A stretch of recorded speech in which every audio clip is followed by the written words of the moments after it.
En el artículo 32, ya cuando nos toca a nosotros, a quienes hacemos salud en el país, nos dice que la salud es un derecho y que ese derecho tiene cualidades, ¿sí? Y las cualidades de ese derecho dice debe ser calidad, eficiencia, equidad, etcétera, etcétera. Y una de esas cualidades es que debe ser la salud intercultural.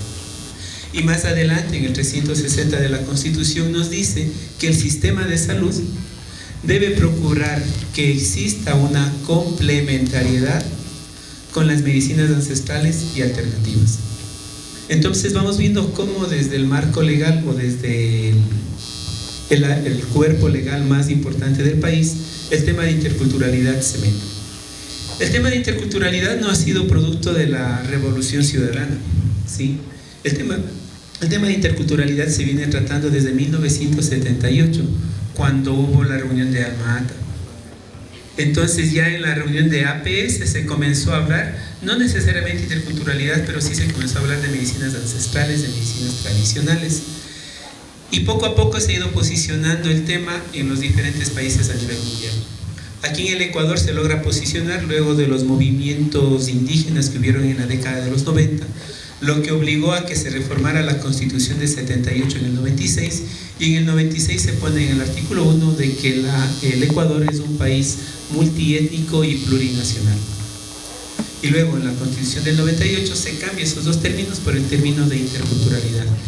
Es el producto de una reflexión académica, intelectual, científica, que de alguna manera ha llegado a colocar en la palestra pública el tema de interculturalidad. Producto de eso, nosotros tenemos que aquí en el Ecuador, quienes hacemos salud, debemos regirnos a un modelo, ¿sí? Que es conocido como MAIS-FCI, el modelo de atención integral en salud, con enfoque familiar, comunitario e intercultural. Lógicamente, el modelo no puede irse en contra de la Constitución y nos plantean el tema para que trabajemos desde un enfoque intercultural, ¿sí? Con todo esto yo me digo cuánto nosotros hemos trabajado en interculturalidad desde nuestra formación universitaria hasta nuestro quehacer diario y profesional, y diríamos que poco o casi nada. Existen pocas universidades que han tratado de entender o de aplicar esta política pública a nivel de suspenso y de pronto decir sí, la interculturalidad va a ser importante en la formación de mis estudiantes.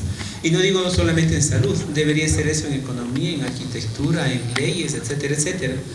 Porque se han hecho algunos avances, pero solo en algunos ámbitos de la vida del país. Se han hecho avances en salud, se han hecho avances en educación. Pero, por ejemplo, en legislación todavía por un lado anda la justicia indígena y por otro lado anda la justicia ordinaria. Todavía no existen visos de interculturalidad en el marco legal. Pero en salud, en lo que nos toca, hasta tenemos un modelo con ese enfoque, ¿sí? Y yo me pregunto cuánto están preparando las universidades para que respondan a ese modelo, ¿sí? ¿Cuántas materias se está dando con ese enfoque para que el nuevo profesional de salud, cuando vaya, responda a esa realidad en la que va a hacer su rural o su vida profesional? Y de pronto podrían decir algunos, no, pero no importa, este gobierno ya se va. Y como ha sucedido siempre, cuando vino Borja había el MAIS, cuando vino Sisto Durán Ballén había el FASBASE, luego vino el Modersa y ahora viene el MAIS y seguramente vendrá otro y pondrá otro nombre. Irán cambiando los nombres de los modelos, pero la realidad del país no va a cambiar. Vamos a seguir siendo un país intercultural y las universidades debemos dar respuesta a esa realidad independiente del gobierno de turno. Porque tenemos una estructura fundamental, una estructura social bien grande, que las universidades debemos saber dar respuesta, independiente del modelo o del gobierno de turno. Ahora, cuando decimos interculturalidad, ¿qué es lo que queremos entender? Cuando decimos interculturalidad, queremos entender la relación horizontal que puede existir entre dos culturas distintas. Y cuando no entendemos eso de relación horizontal, lo que hacemos es comenzar a ver sobre el hombro al otro, que es distinto. Y cuando comenzamos a ver sobre el hombro al otro que es distinto, nos va a ser súper difícil construir interculturalidad. ¿Por qué? Porque voy a salir de la universidad totalmente convencido de que la ciencia y lo que me enseñó la universidad es la única verdad y verdad absoluta, y todos los demás son unos ignorantes con respecto a mi materia. Ignorantes en el sentido de que no conocen, ¿sí? ¿sí? Y por lo tanto, lo único que hay que hacer son tratamientos odontológicos en base a mi punto de vista, y el resto no tiene por qué existir, porque la ciencia lo dice. Porque de pronto los números estadísticos y la evidencia y el chi cuadrado y la TED Students y los estudios de Pearson y todo lo demás me dicen que eso es lo único que existe y el resto no. Y el resto por ser empírico, es decir, porque no ha sido sistematizado su estudio y porque solamente es producto de la práctica de todos los días, no es científico y no debe ser tomado en cuenta. Pero si es producto de la práctica de todos los días, tengan ustedes la plena seguridad que el ser humano no es tonto. Si lo sigue practicando es porque ve resultados. Otra cosa es que nosotros, los científicos, no hemos tenido la humildad de acercarnos y tratar de conocer cuánto de verdad existe en ese otro campo. Y seguimos convencidos que solo lo nuestro es lo que vale. Entonces, para construir interculturalidad, eso es lo primero, no mirarle al otro sobre el hombro. Tampoco le voy a mirar igual, porque no es igual a mí. Lo debo ver distinto, diferente. Porque si es igual a mí, ¿cómo voy a construir interculturalidad con alguien que tiene mi propia cultura? ¿Sí? Debo o construir interculturalidad solamente cuando me topo con una cultura que es distinta. Pero al otro que es distinto, le tengo que ver en un plano horizontal, no arriba ni abajo, sino al mismo nivel. Pero muchas veces cuando hablamos de interculturalidad, de pronto nos quedamos solamente en el tema de lo étnico y lo cultural, pero no nos damos cuenta de que existen otras facetas de la interculturalidad, ¿sí? Entonces, cuando pensemos en interculturalidad, no pensemos solamente en indios, afros, montubios, etcétera, etcétera, sino que también pensemos en serranos y costeños. Porque el serrano tiene una forma de vivir y una cultura, y el costeño tiene otra, o somos igualitos. Y si a un odontólogo serrano le viene un paciente costeño, y si no es capaz de entender ni el lenguaje, le va a ser difícil hacer un diagnóstico también. Y ahí comenzamos a establecer relaciones interculturales. ¿Sí? También nosotros tenemos diversidades sexuales. Y cada una de las diversidades sexuales, lesbiana, gay, intersexual, transexual, etcétera, etcétera, cada una de esas opciones sexuales también tienen su propia cultura. Y yo me pregunto, ¿qué tan preparado está el personal de salud para atender a una persona que sea distinta en su opción sexual respecto a la mía? Y de pronto actuamos prejuiciadamente y no queremos ni verle, ni regresar a verle, peor tocarle por si acaso vaya a ser contagioso. Y nos acercamos con una serie de prejuicios culturales a tratarle al otro, que es distinto. Otro es la cultura urbana y lo rural. ¿Sí? Y de pronto nos vamos a hacer la rural con toda una cultura urbana en la cabeza, ¿sí? A tratar de educarles a los otros. Y somos incapaces de sentir humildad y decir, no, el otro también tiene su cultura y cuánto me puede enseñar a mí. Y queremos adoptar todo el esquema urbano de nuestro aprendizaje universitario a la cultura rural. Otro problema es, y me digo yo, ¿qué tan capacitados estamos, el personal de salud, para tratar con discapacitados? Y cada uno de los discapacitados tiene su cultura. Es una cultura la de los ciegos, otra de los sordos, otra de los mudos, otra de los que andan en sillas de ruedas. Cada uno tiene su cultura. ¿Qué tan capacitado estoy yo como personal de salud para hacer una consulta a un paciente que sea sordomudo? ¿Cómo le explico la receta? Un tema mucho más complejo que va más allá del aspecto étnico, porque muchas veces nos quedamos en eso. Interculturalidad indios, y de ahí no pasamos. No, interculturalidad va mucho más allá. Que es un tema que les quería topar. El otro tema, ya aplicado eso a salud, es el choque que pudiera haber filosófico en cuanto a las visiones de la salud. Nosotros tenemos una visión y un concepto de salud, que el doctor Mancer muy bien lo mencionó hace un rato, dicho por la OMS en 1948, ha sido súper criticado ese argumento, pero como lo dijo la OMS, desde esa vez hasta la fecha no ha cambiado el concepto. Y que nos aprendemos de memoria desde el primer día que pisamos las aulas universitarias, de que salud es el completo bienestar biológico, psicológico y social del individuo, no solo la ausencia de enfermedad, ¿no es cierto? De memoria lo sabemos. Y yo me pregunto, ¿ese concepto tiene una base filosófica o no? ¿O los de la OMS dijeron eso por salir del susto, de la obligación, y pusieron lo primero que se les ocurrió? No. ¿Sí? Tiene una base filosófica. Y yo me pregunto, ¿cuál es la base filosófica que inspira nuestra práctica médica? ¿En qué nos basamos para hacer lo que hacemos todos los días? Y cuando he hecho esa pregunta, difícilmente me da una respuesta. La filosofía que inspira la práctica médica occidental es la filosofía positivista. ¿Y de qué habla el positivismo o el determinismo? Nos habla de que ante cada causa existe un efecto y de que ante cada efecto existe una reacción. Y esta filosofía positivista se mete en nuestros libros de salud y no explica la enfermedad y la patología, sino a partir del positivismo. Y por ejemplo, si cogemos un libro de odontología y de pronto trato de ver el sarro, por decir, el título, el sarro bucal, la definición es el primer subtítulo del libro. ¿Y cuál es el siguiente subtítulo? La etiología, la causa. ¿Desen cuenta ustedes cómo el positivismo comienza a meterse en el libro de medicina? Y no nos va a poder explicar la patología, sino explica primero la causa. Y una vez que entiendo la causa, puedo hacerme un diagnóstico y con mi tratamiento producir una acción para que el cuerpo reaccione. Positivismo puro. Y funcionamos así toda la vida, y todo nuestro quehacer profesional es en base al positivismo, causa y efecto, acción y reacción. Y de ahí no nos movemos. Y cuando nos vamos a hacer la rural y nos vamos al campo, nos vamos con esa lógica en la cabeza. Y nos topamos con una realidad distinta. Que el concepto de salud y de enfermedad de la gente es totalmente distinto. Salud para la gente es simplemente que no les duela nada y se siente sano. Y nosotros vamos con toda esa carga filosófica y de 6 años de estudio a decirle a él que es salud. Ve la vida de una forma totalmente diferente. Y ahí comienzan a ver los choques interculturales.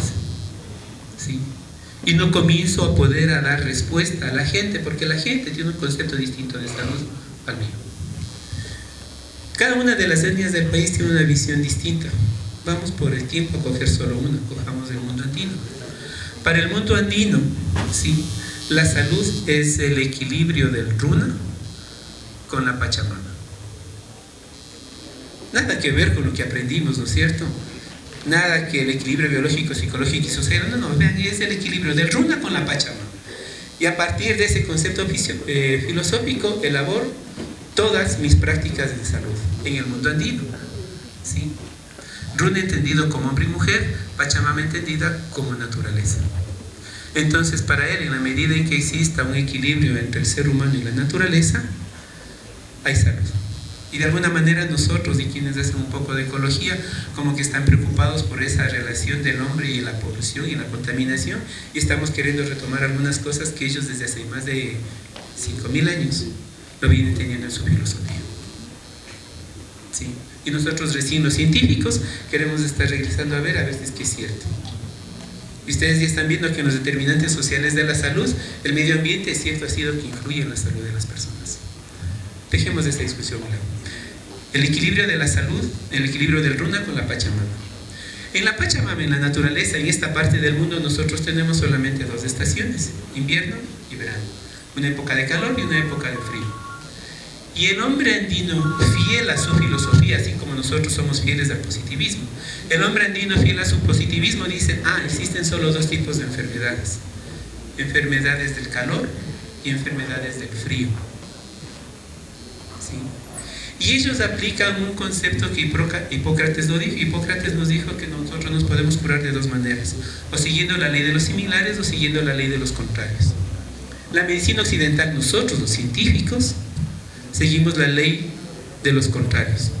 Y por eso tenemos el antibiótico, el antitérmico, el antihipertensivo, el antidiabético, porque seguimos la ley de los contrarios. El prefijo anti no es gratuito. Estamos aplicando una ley de curación. Y el hombre andino, sin conocer a Hipócrates, también aplicó la ley de los contrarios. ¿Y qué dijo? Verán, para las enfermedades frías se utilizan plantas calientes. Y para las enfermedades calientes se utilizan plantas frías. Me pregunto yo, dentro de la odontología, ¿cuántos estudios existen de acercamiento cultural para saber cuáles son las enfermedades frías y calientes odontológicas de las comunidades? ¿Cuánto ha hecho la universidad sobre el tema? Y si van a salir ustedes hacia la rural a trabajar con esa variedad cultural, ¿qué tan preparados van en ese sentido? Y se van solamente con mi concepto de la OMS. Y me topo con una realidad que es totalmente distinta y que ve el mundo desde una visión totalmente distinta. ¿Cómo construyo política pública así? ¿Cómo construyo política pública si solamente estoy viendo una parte de la realidad y encima de eso, cuando veo esa parte de la realidad, me engría a mí, hace que me suba en el pedestal, me ponga el mandil y quiera verle al otro pero bien abajo? Es difícil. Entonces ahí me digo, ¿cuánta responsabilidad tenemos nosotros como universidad para responder a esa demanda social? No necesariamente al MAIS, porque puede ser que venga otro gobierno y cambie, pero la realidad en la que vivimos no va a cambiar. Y a esa realidad, ¿cuánta respuesta estamos dando como universidad? Y ahí comienzan a ver una de las barreras, que viene a ser esta barrera cultural, ¿sí? Y en esta barrera cultural existe un montón de cosas bien interesantes que suceden dentro de las instituciones, porque las instituciones son otras que producen barreras culturales. Yo me pregunto, ¿cuál es la razón de ser de nuestra práctica médica? O de nuestra práctica profesional. ¿Por quién nosotros existimos? Que si de pronto él no existiera, no estaríamos estudiando nosotros de esta profesión. ¿Quién es la razón de ser de nuestra existencia? El paciente. Si no hubiera pacientes, no hubieran enfermeras, odontólogos, obstetras, nadie, pues. La razón de ser de nuestra existencia es del paciente. Y por el paciente existen hospitales, universidades, médicos, profesores, etcétera, etcétera. Yo me pregunto, si ustedes se van a un hospital público o privado y se acercan a ver el organigrama de ese hospital, ¿dónde está el paciente? Es increíble cómo por obra de magia le desaparecemos a la razón de ser de nuestra existencia, y en los organigramas está desde el director hasta el barrendero, pero el paciente desaparece.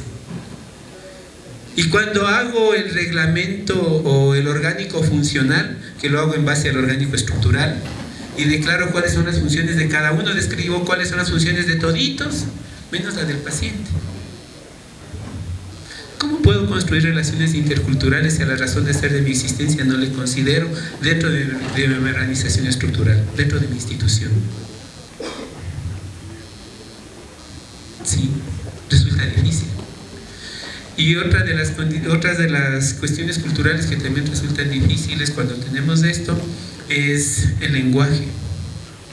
Hablamos igual los costeños que los serranos, totalmente distinto, ¿no es cierto? ¿Sí? Uno está hablando con un costeño siendo serrano y dice, por favor habla español porque no te entiendo, ¿no es cierto? ¿Sí? Y peor si el tema es idioma. Si con el lenguaje, a pesar de que hablamos español, hablamos diferente. Peor si el paciente habla chapalache y yo sé solo español. O habla tzáchila y yo sé solo español. O habla quichua y yo solo sé español. Y como voy engreído de todo mi cientificismo, qué ignorantes, ¿no? ¿Cómo no han aprendido el español? Son cosas que he visto, ¿sí? Y en todos los niveles. Entonces yo pienso que el tema de interculturalidad debe ser abordado así, en esta forma mucho más amplia, no solamente con la parte étnica, sino considerando esa realidad cultural que nosotros tenemos y que independiente del gobierno del turno siempre va a existir, ¿sí? Y desde esa realidad preguntarnos, nosotros jóvenes que vamos a ir hacia la rural, ¿qué tan preparados estamos? Deberíamos exigir a las universidades que nos preparen mejor en ese tema para dar mejores respuestas sociales. ¿Y acaso esa falta de visión intercultural de los problemas de salud no es uno de los causantes para que el perfil epidemiológico siga siendo el mismo? Porque con todo lo que venimos haciendo nosotros, con más de 200 años de la medicina occidental dominando el sistema, deberían haber desaparecido algunos problemas y están presentes y apareciendo otros, ¿sí? Estamos pasando de las enfermedades agudas a enfermedades crónicas degenerativas. Ya no nos morimos por diarrea, nos morimos por gordos y obesos, y con todas sus complicaciones. Sí. Y no estará por ahí de pronto regresar la mirada y ver desde la parte intercultural qué es lo que otras culturas hacen y han hecho que estén más saludables de lo que estamos nosotros. Sí. Entonces yo pienso que el tema de interculturalidad desde las universidades debe ser científicamente abordado. No solamente una cuestión de pasión, de corazón, soy intercultural y listo. No, no. Hay una serie de bases científicas y estudios científicos que ya se han hecho. En México están adelantadísimos en el tema, en Perú están adelantadísimos en el tema. Aquí en el Ecuador es que todavía estamos medio engreídos en el cientificismo y no somos capaces de abrir la puerta, a pesar de que tenemos un marco jurídico que nos favorece. Entonces yo pienso que en esta reunión importante que van a tener, sí va a ser muy interesante que consideren el tema de interculturalidad para realizar política pública y para revisar nuestros pensum de estudios, incluso para hacer investigación, ¿sí? Y ver en odontología qué es lo que se puede hacer en política pública, en odontología qué se puede hacer en las universidades, y en odontología qué se puede hacer en investigación. El tema está planteado, el marco jurídico lo tenemos, la Constitución nos respalda, ¿sí? Hay un MAIS, un modelo de atención integral en salud con un enfoque familiar, comunitario e intercultural, que nos dice que debemos hacer así el trabajo. Aceptemos el reto, llegamos, y como autoridades universitarias con mucha más razón todavía, ¿sí? Para que nuestros profesionales de salud en realidad salgan a dar respuestas interculturales a este país intercultural. Muchas gracias.